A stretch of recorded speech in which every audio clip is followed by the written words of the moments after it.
Hello and welcome to another episode of Metal Effort. My name's Nehemiah, and today we're looking at this piece of metal, the Spyderco Drunken, in collaboration with Dmitry Sinkovich. This has been a longly anticipated knife, and I was gonna try to do like a first impressions video right when I got it, but I decided to spend some more time with it and just dive into a full review. Let's kick off with some size comparisons. We've got our Spyderco PM2. We've got our Spyderco Para 3.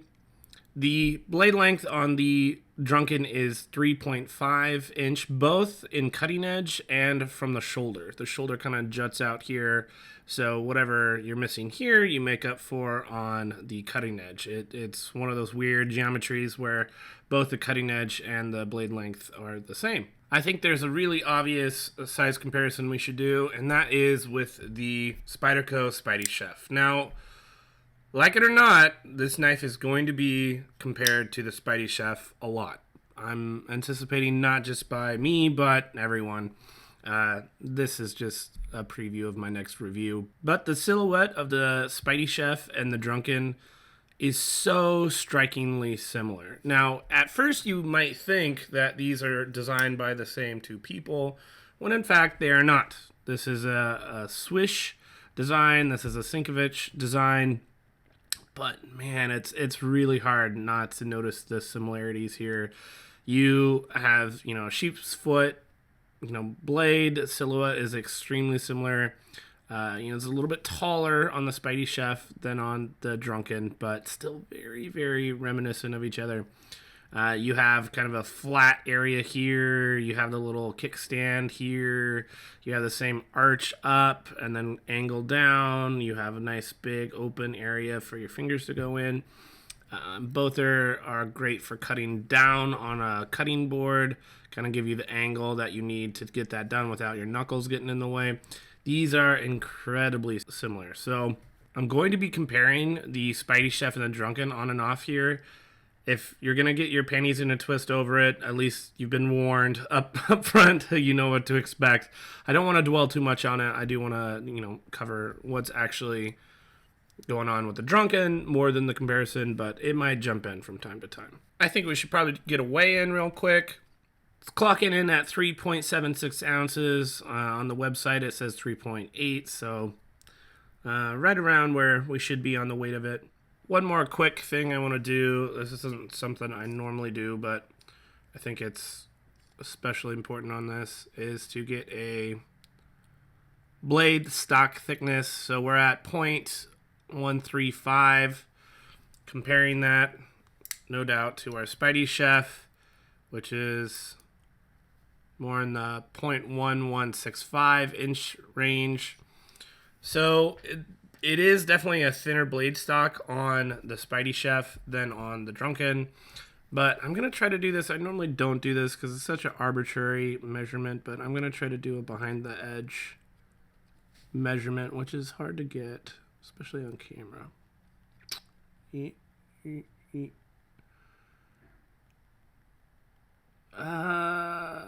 Okay. 1900s, let's say. On the Spydiechef, about 1600s, 16.5. With the objective stuff out of the way, let's get into our dent, the decent, the excellent, the nitpicks, and the terrible of this piece of metal. First off, in the decent is how lightweight this is. Clocking in at, 3.8 or under. I think that's a really, stellar achievement, considering, you've got kind of a luxury knife here. There's a lot going on. I could see them just kind of indulging, not spending the time that they should on proper milling, and just make it like a big, heavy knife. But they did a good job of making it, really, really, really EDCable in its weight. 3.8 is perfectly fine. Anything under 4 ounces is like no problem in the pocket. So it gets under that. It's a little bit over an ounce an inch on the golden ratio, but totally acceptable, and it's definitely earning its spot in the decent section here. Next thing I like to point out is just how thin the knife is. This is surprisingly thin. I don't know why I didn't assume it would be thin, if it's so similar to the Spydiechef. it's definitely thicker than the Spydiechef by a decent margin. You know, all right, somebody's gonna ask, so I'll measure the thickness. This is without the clip. Under a half an inch. Under 0.4 on the Spydiechef. So thin, but not as thin as the Spydiechef. I still was surprised at how thin it is. It's very slim in the pocket in terms of, you know, the thickness of the handles for the most part. And it feels good. It looks like a lot bigger knife in pictures on the internet. In real life, it's a very slim, you know, EDCable knife. Next thing I like to point out is the backspacer, and this is something that the Spydiechef definitely does not have, and this is a nice classy backspacer. So you got some blue anno work. It's not a full one, but almost. I mean, we're talking 75% on the backspacer coverage, and it blends in nice. You know, it's got a little bit of a, you know, reverse swedge or swedge type thing going on here. What I like most about it is how they incorporate the lanyard loop on this. I think this is great because, you know, in terms of like if I was blind and I'm touching the knife, I would have a hard time finding the lanyard hole. It's integrated into the solid, you know, straight line of the back spacer. And they're definitely not making this, you know, the prominent feature like back here or something like that. It's in a good spot. I like where it is. I think they did that better than the lanyard hole on the Spydiechef. Different designers again, obviously, but just comparing it to the two, I think this is a little bit classier. Looks a little bit better, functions a little bit better, and I like it. The anno work, the placement of the lanyard hole, and just how long the backspacer is, I can give it props. I like the screws. You have T6 here, T10 here. It's free spinning, but obviously if you have two, you can lock it down and tweak the action just like you want, get the blade centered, and have decent action. I think I would prefer, you know, one locked side and then only one that has the hex bit, but I mean, it's better than having a free spinning pivot and not having a screw on one side. Shear gore off. You can jump off a cliff. Next thing we're going to talk about is the steel on the blade. So this is S90V, which is pretty exotic. I think this is my first knife that I've had that's S90V, and so far the blade did come sharp, very sharp actually. It looks like a more kind of rough grind. I don't know if you could how well you can see this. I haven't sharpened it on my system yet. I'm gonna get this mirror polished, but I wanted to do the review just as you know, out of the box. It's pretty sharp.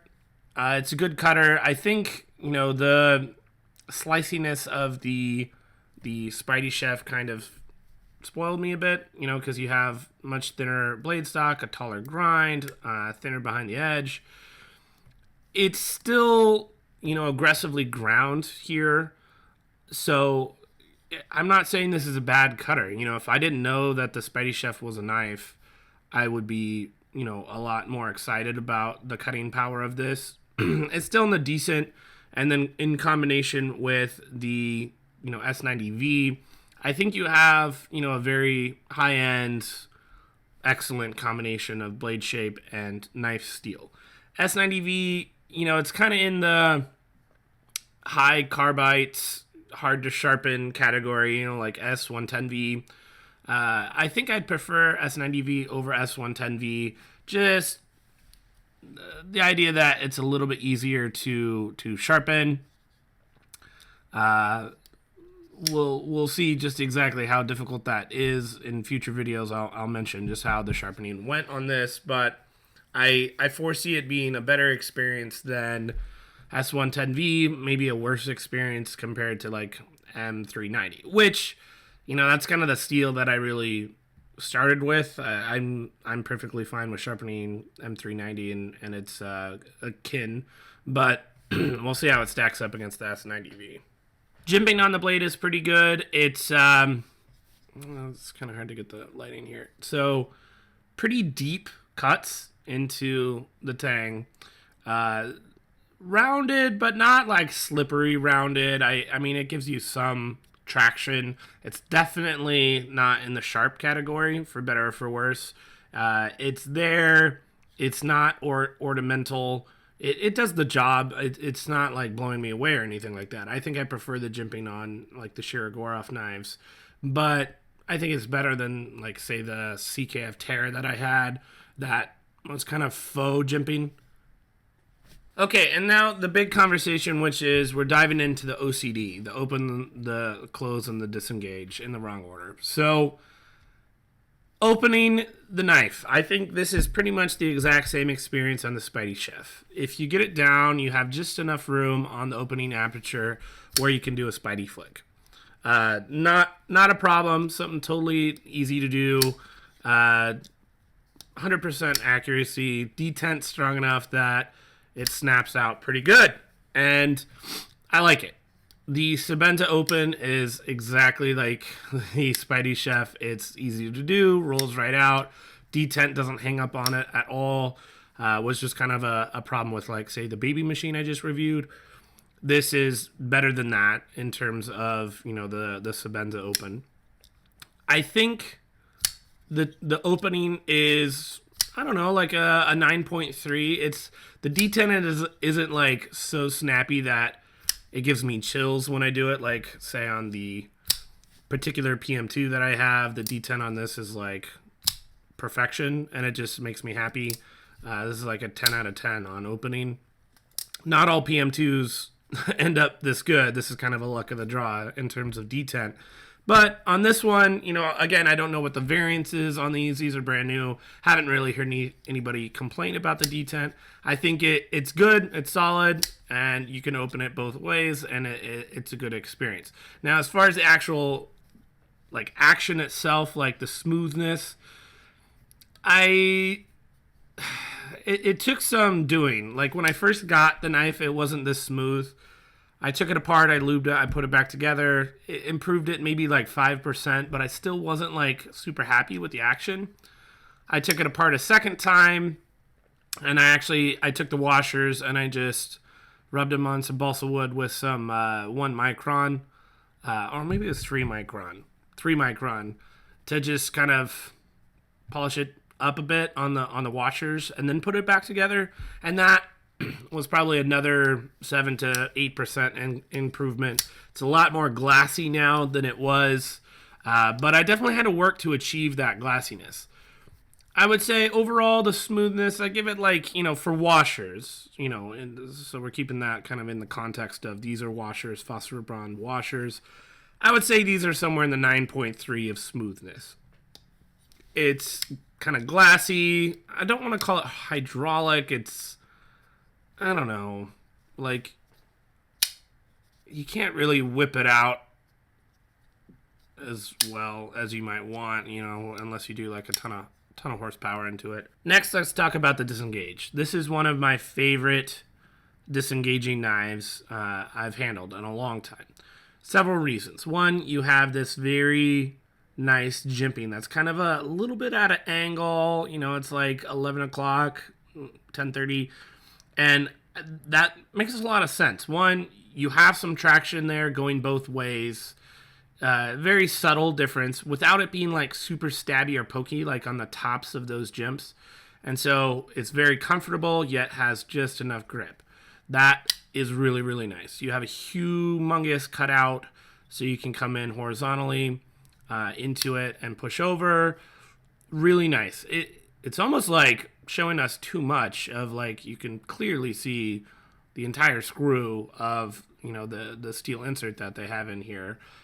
This is definitely, you know, favoring function over form. But, you know, I'm always going to take preference over the functionality over the form anyway. So if that's what they got to do, I'll take it. This is fine. Another thing contributing to the really good disengaging here, there's 0 lock stick, which is great. That's something that the Spydiechef doesn't necessarily have. You know, they're trying to make this impervious to corrosion resistant, so there's no steel insert. So, you know, I ended up having this carbonized after the fact, and it ended up getting much better on the disengage to where there's no lock stick, but boy, was that a journey to get to that. Now it's really, really good, but I would say most people aren't going to have it out of the box that smooth. This out of the box is extremely smooth. Adding into that, you have a detent ball ramp on this. Show you a picture of it. It's great. It instantly gets onto the tang of the blade. You do not feel the transition at all. There is no jump up onto it. I mean, this is probably the best executed detent ball I've ever experienced. Maybe tying it with the Koenig Arius, which is a very long and subtle gradient. But this, like, it's instantly on the tang of the blade, and you do not feel that transition at all.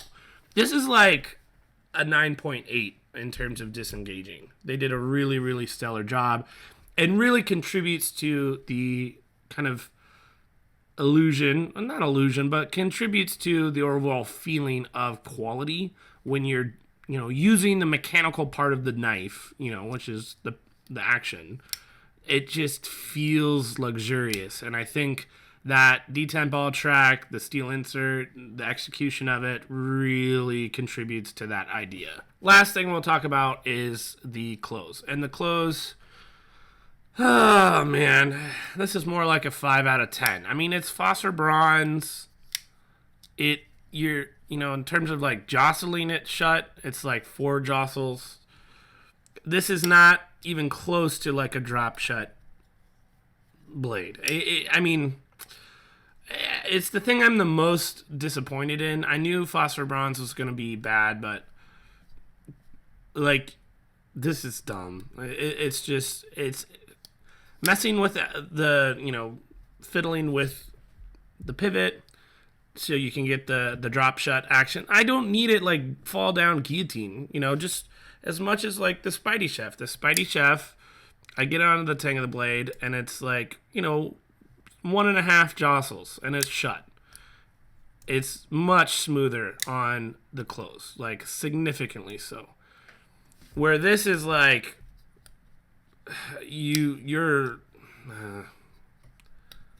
it's pretty rough.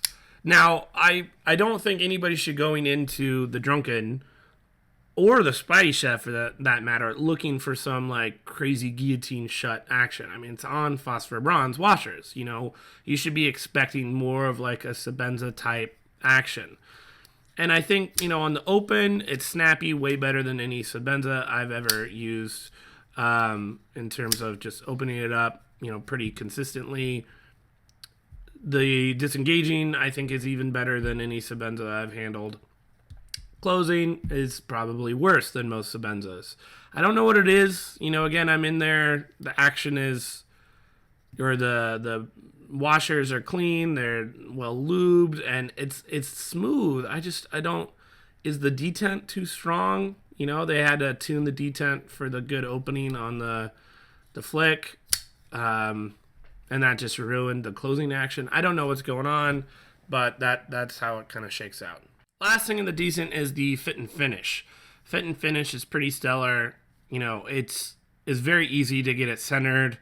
The only time it doesn't get centered is when it's just so ridiculously loose on the pivots that, it's just unsafe. The, screws go in nice. Everything fits together snugly. On the back spacer, everything is lined up. The execution by the Tai Chung plant is, as usual, pretty stellar, and this is no exception. The one thing keeping it out of the excellent is probably the fact that my washers were a little unfinished. But that's a quick and easy fix. Most people have a strop. They can just, give it a couple swirls around the strop and be good to go if they have the same problem that I had.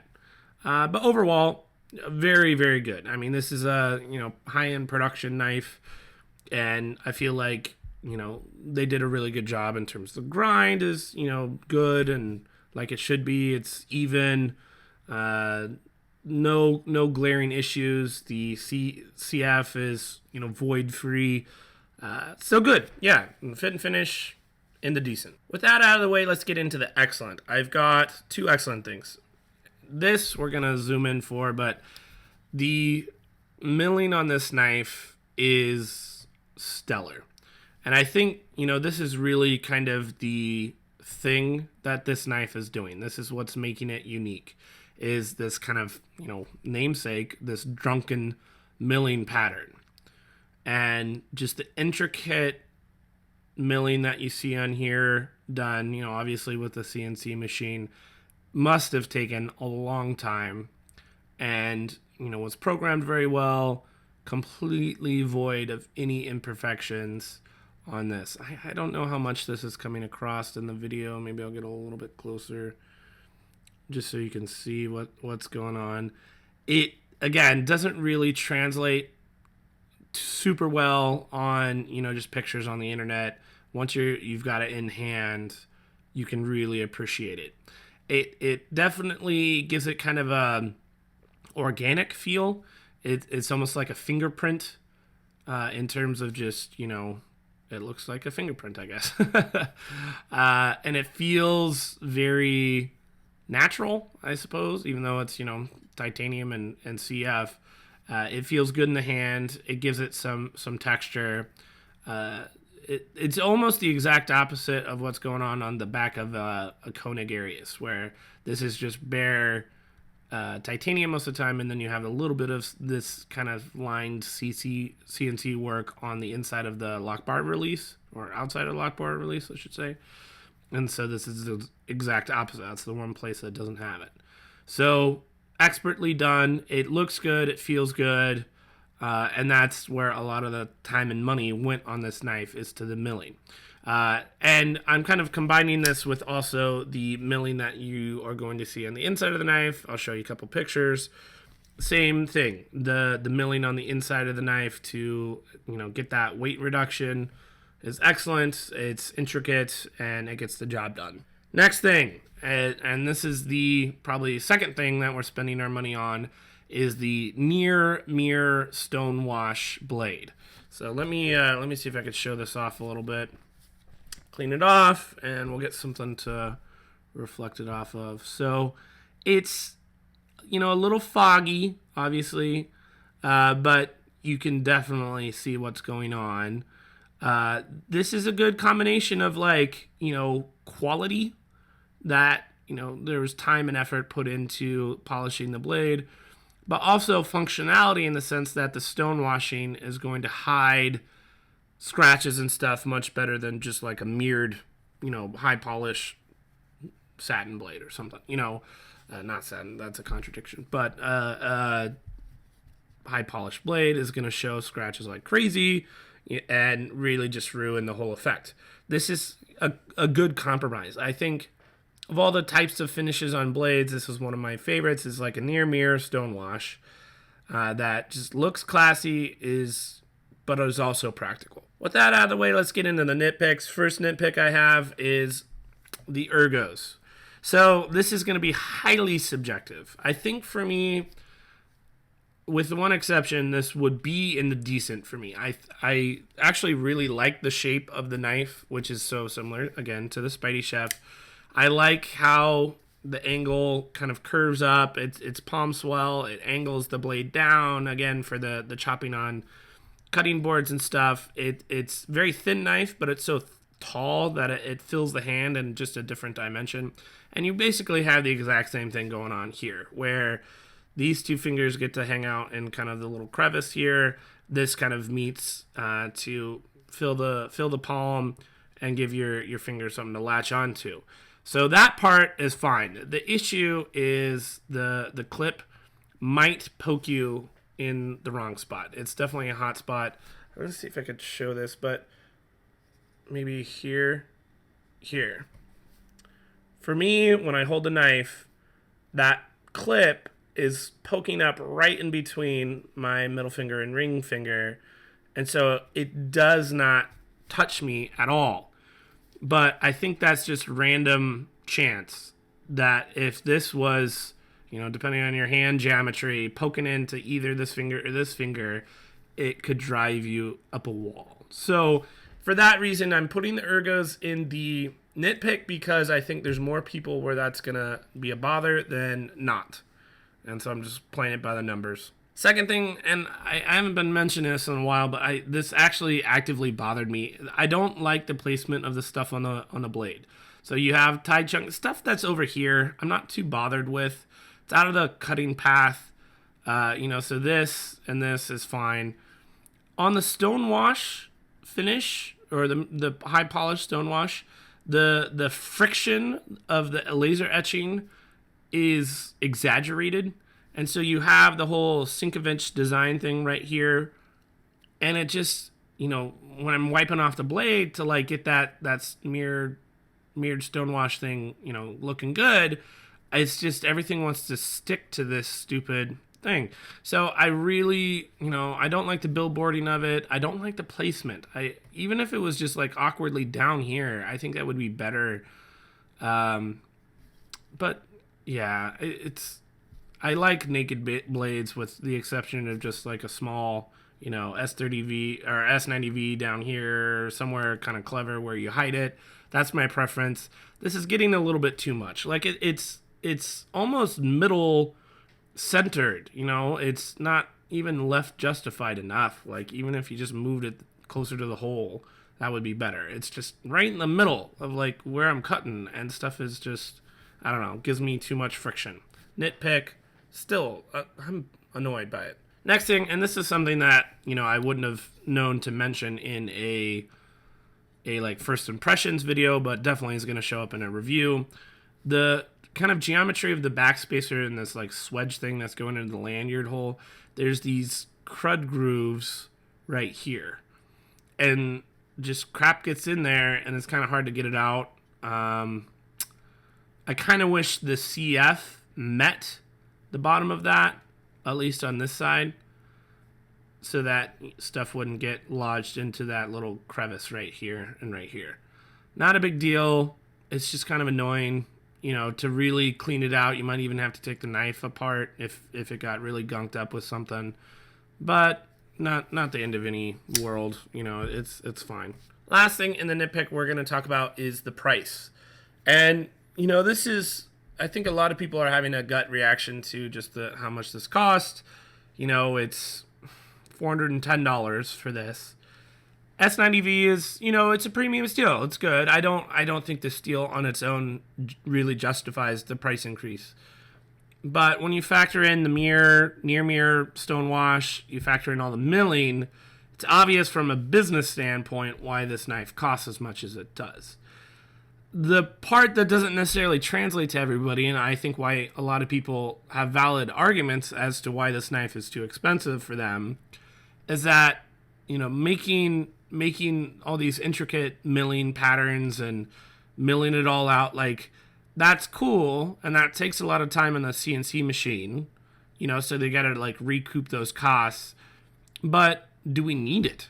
How much would this knife cost if it was just, like, nude titanium, blank titanium on this side, blank CF on this side? Would we take it if you kept the same blade, just get rid of all the CNC work and charge us $300 for the knife, or $280 for the knife? I think this could be a hit because you're getting the actual practicality of exactly this knife for way less money because they didn't have to spend so much money to make it. So, I don't want all knives to be the same. This is what, the name of the knife came from. Sinkovich designed it, and this was kind of his thing, and Spyderco had to decide to say yes or no, and they figured on, hey, we're going to have to raise the price to, pull this off. That's just kind of the nature of the beast. And so some people who don't care so much about the price might appreciate the time and effort that went into the CNC work on this, and it definitely makes the knife more unique. If they came out with this blade and this shape without the CNC work, I think there would be a lot of people complaining that it's just like a ripoff of the Spyderco Spydiechef. So I kind of feel like they're damned if they do, damned if they don't, and I'm okay with this. I do like the CNC work. even though I completely acknowledge that it's not something I need. Kind of going off of my EDC philosophy video on guilty pleasures, this is like a perfect example of like a guilty pleasure. It's just nice. It's luxurious. It's not something you need, but that's true of like most of the knives we need. We just pick our favorite two and sell the rest, and we'd be okay in terms of being able to cut things. But there's something about the look of it, the feel of it, that we want to spend our money on these things. It's our hobby, and this is something that's unique, and you can't really get exactly this knife somewhere else. So there's something to be said for that, and really it's just going to be up to you to decide if the price is worth it, obviously. For me, it's in the nitpick. Like, I definitely would feel a lot better about like $380. Just like a $30 difference would make this a much easier pill to swallow. But what's $30? It's hard to kind of wrap our brains around value and kind of the cost benefit analysis of it, but it is what it is. And finally, we are on to the terrible. I've got one terrible thing to talk about. It's kind of the biggest issue. It's taken all this time to really get to, and I've alluded to it here, but this clip sucks. This clip is just atrocious. So here's the problem. Yes, this is poking up too much. It's like, it's sharp. There's no real chamfering, maybe sanded a bit or something, but not like official chamfering on it. So it's pretty pokey for sure. That you can bend down. Like, you can make that happen. It's not the end of the world. The problem is two things. One, the space that you have here, like even at the top of the clip, is just not thick enough for most people's pants. Like, I had thin shorts on, and it was fine. And then I had like khaki shorts, and just that subtle difference in thickness, and it like got up to here, and I had to like jam my knife all the way to the top of the pocket. And it was like a tight fit. It was like pinned down up here. Not down here where it's supposed to be, but up here. Like, I had to wedge it into the top of the clip.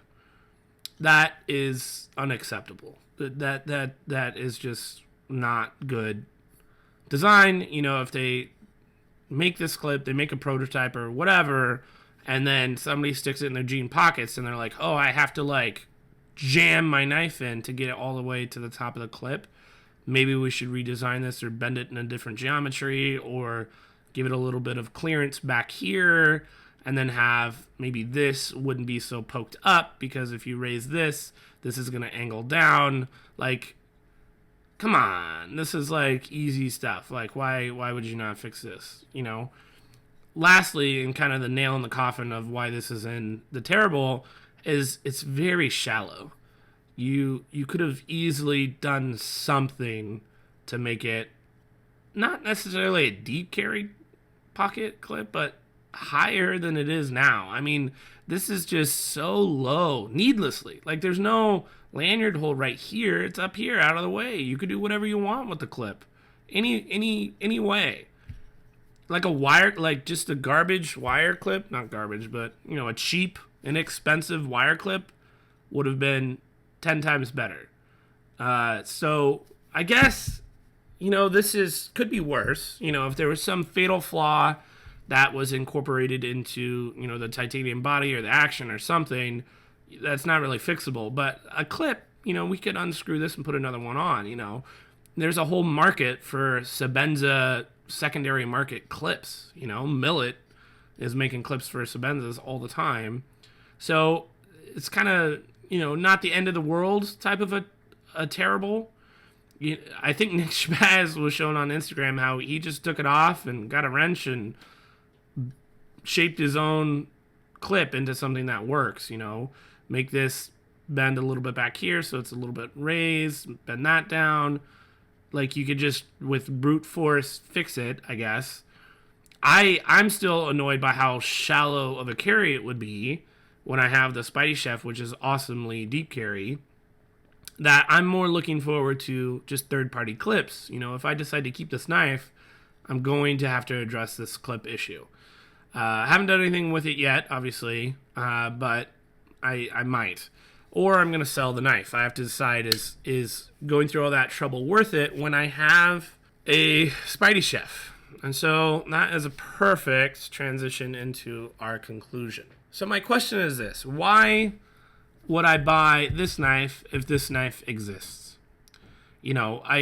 This is serving a purpose. In terms of functionality, they're using LC200N steel, so it's like impervious to corrosion, and then they went the extra mile to make sure that it's a ceramic detent ball and all the other components are made out of titanium, that this is just not going to rust. So this has like some world-class unique functionality. It's functionality that makes this knife unique. That it's just like idiot-proof. You can use it anywhere, do whatever, and it's going to get the job done, right? You have very thin blade stock. It's very slicey. It's great for the kitchen, obviously, but it's also great for like everything else because you never have to worry about it. So, we talked about what makes this knife unique, and it's the CNC work. And so while I can aesthetically appreciate that, it comes at not just the cost, like the physical money cost of, how much time and effort goes into this, but I'm also, being asked to remove the benefit of having LC200N and a completely rust-resistant knife. Because although, S90V is good corrosion resistance for sure, it's still not as high as LC200N. And here you have components, that are not as rust resistant as, the rest of the knife. And so it's a subtle difference. How many situations am I going to find myself in where, I'm like on a pirate ship and I'm really thankful I have my Spydiechef. So I'm trying to temper the difference here. Like, it's awesome, the idea of how corrosion resistant this knife is, that I shouldn't be so upset that I'm losing that aspect of this knife, but I'm still upset about it. It's kind of an irrational thing. And so what is my official recommendation? I think if you have a Spydiechef and you ask yourself, do I care about the CNC work? If it's no, I don't care that much, or I'm neutral on the CNC work, and you have a Spydiechef, I'm actively recommending you do not buy the Drunken. However, if you don't have a Spydiechef and or you do care a lot about the CNC work, then sure, get the Drunken. It's a very competent knife with the one exception of the clip. That clip is really hard to make the justification of this knife work. It's if everything was perfect, like you buy this and you are done, you don't need to do any special modifications. Like even with the Spydiechef, some people had to get their stuff carbonized so that it wasn't so, lock sticky. So this, had like one little tiny little nagging thing that was kind of a pain in the neck to fix, but it's such an amazing value otherwise. I mean, this costs basically half as much as that knife, that it was worth it. But here it's like, what's the payoff? The payoff is you get to have a knife that was heavily CNC milled. Isn't that nice? It's I don't know. It's a hard pill for me to swallow. So I like the knife, and I'm not saying I'm definitely going to get rid of it. I'm just not excited. I'm not super like, oh my God, they knocked it out of the park. If it wasn't for that clip, I would probably be a Drunken apologist. I would be defending, hey, look, it's expensive, but look at all the work that went into the knife, the high polish, the stonewash, all the CNC work. It's just a luxury version of the Spydiechef. You got to pay for that, right? But because of the clip, I can't really be in the group that's defending this. It's just not something I think that is really all that defendable. If you like it and you bought it and you love the thing, I'm not going to rain on your parade. I don't know if I want to keep the knife or not. It's just not something I can blindly recommend to anyone. That's it, everybody. I hope you have a wonderful day. I'll catch you in the next video. Bye.